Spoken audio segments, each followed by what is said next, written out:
মায়া মাছ দিয়ে টক রান্না করছি, টমেটো দিয়ে আর তেঁতুল দিয়ে। সেটা তোমাদের সঙ্গে শেয়ার করছি।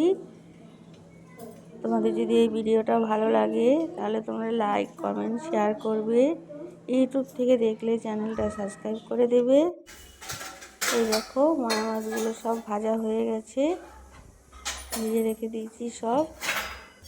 তারপর কড়াইতে একটু তেল দিয়ে সর্ষে ফোড়ন দিয়ে এবার আমি মশলাটা যেটা করে রেখেছি সেটা দিচ্ছি। এর মধ্যে আছে টমেটো আর কাঁচা লঙ্কা, আর কিছু নাই এর মধ্যে।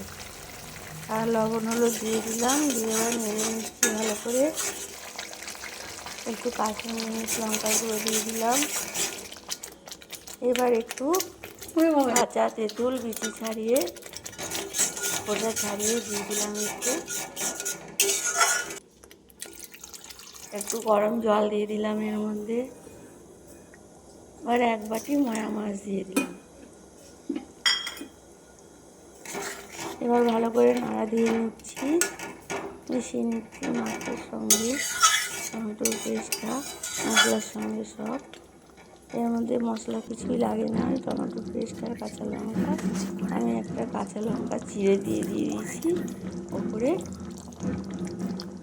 যদি কারো ঝাল কম মনে হয় খাবে। হলো না খুব সুন্দর?